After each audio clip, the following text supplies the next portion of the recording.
දරුවන් නොමැති කාන්තාවන්ගේ යැදුම. ආදර දෙවි පියාණනි, සියල්ල සම්පූර්ණ වන්නේ ඔබ වහන්සේගේ අභිප්‍රාය තුලය. එබැවින් ඔබ වහන්සේගේ කැමැත්ත තුල මාගේ ඉල්ලීම සම්පූර්ණ වෙතැයි මම විශ්වාස කරමි. විවාහ ජීවිතයේ සාර්ථකත්වය රඳා පවතින්නේ දරුඵල තුලය.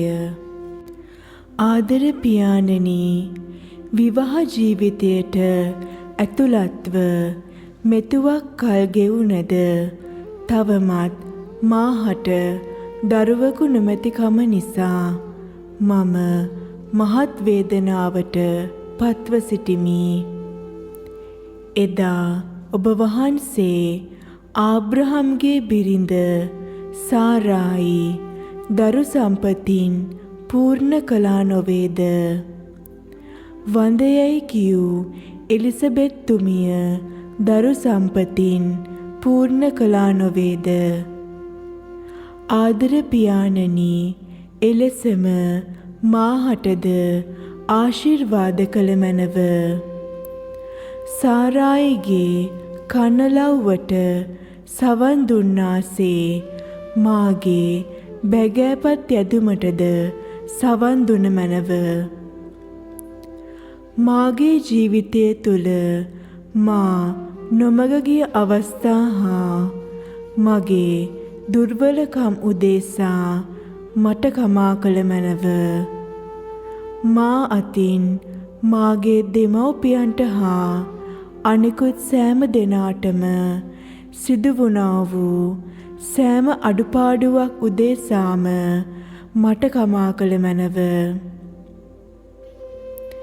ආදර පියාණනි, මා දරු සම්පතින් පූර්ණ කළ මැනව.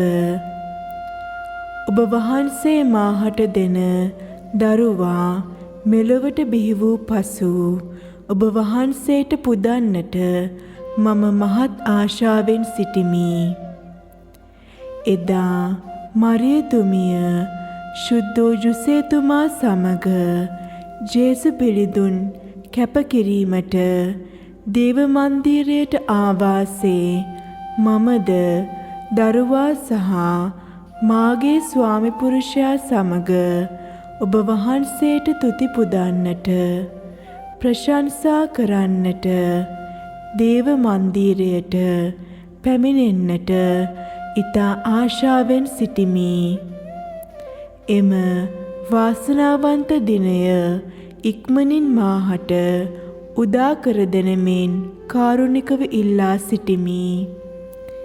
මේකී දේ ඔබ වහන්සේගේ පුත්‍රයාණන් වූ අපගේ ස්වාමීන් වූ ජේසුස් ක්‍රිස්තුස් වහන්සේ මගින් අපට ලැබේවා. ආමේන්.